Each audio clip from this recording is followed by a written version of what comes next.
वहीं महाराष्ट्र के सांगली में मस्जिद गिराने के खिलाफ प्रोटेस्ट, ईदगाह मैदान से जिला कलेक्टर दफ्तर तक खामोश मुजाहिरा। मस्जिद को गैर कानूनी करार देकर इंतजामिया ने की कार्रवाई। सांगली नगर निगम और जिला परिषद की मुश्तरका कार्रवाई। मुसलमानों ने कार्रवाई को एक तरफा बताया। गैर कानूनी तामीर हटाने के बहाने मस्जिद गिराने का इल्जाम। बड़ी तादाद में लोगों ने मार्च में शिरकत की। जिला कलेक्टर के जरिए हुकूमत तक अपनी बात पहुंचाई।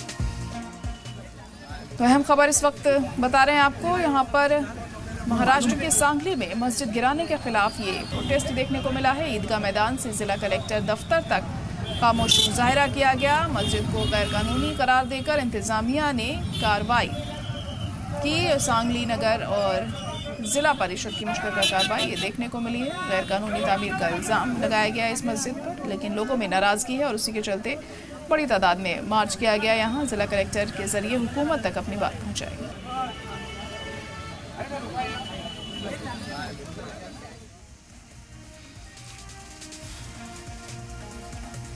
और हमारे नुमाइंदा सरफराज इस वक्त जुड़ चुके हैं। सरफराज, तो लोगों में नाराजगी है, मार्च किया गया, अपनी बात सरकार तक पहुंचाई गई है, क्या कुछ और जानकारी इसको लेकर? देखिए, पिछले 15 दिन पहले सांगली शहर के 3 मस्जिदों को जो यहाँ पे प्रशासन था उनकी तरफ से गिराया गया था। अवैध निर्माण का जो ठप्पा रखा गया था, उसके चलते यहाँ पे प्रशासन ने रातों रात 2 मस्जिद और यहाँ के साथ और एक जो मुस्लिम समाज का जो एक संस्था थी उसको भी गिराया गया था, जिसके चलते यहाँ मुस्लिम जो कम्युनिटी थी उसमें बहुत नाराजगी थी।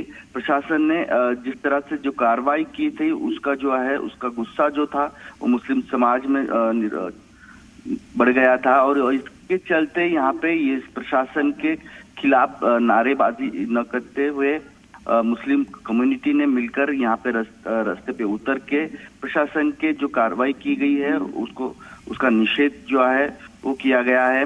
और साथ ही प्रशासन के निवेदन भी दिया गया है। जिला कलेक्टर के कार्यालय ऑफिस पे एक जुलूस निकाला गया जिसमें बहुत सारे मुस्लिम समुदाय के लोग जो थे भाई वो शामिल हुए थे और प्रशासन की तरफ से जो कार्रवाई की गई है उसका एक तरफ से इन्होंने यहाँ पे निषेध किया है और प्रशासन की तरफ पे किस बात पे ये गिराई गई है उसका जानकारी भी यहाँ पे मांगी गई है। और पिछले 15 दिन पहले जो कार्रवाई हुई थी उसको लेके बहुत गुस्सा जो है यहाँ के मुस्लिम कम्युनिटी में दिखाई गया। चलिए ठीक है, बहुत शुक्रिया सरफराज सारी जानकारी के लिए।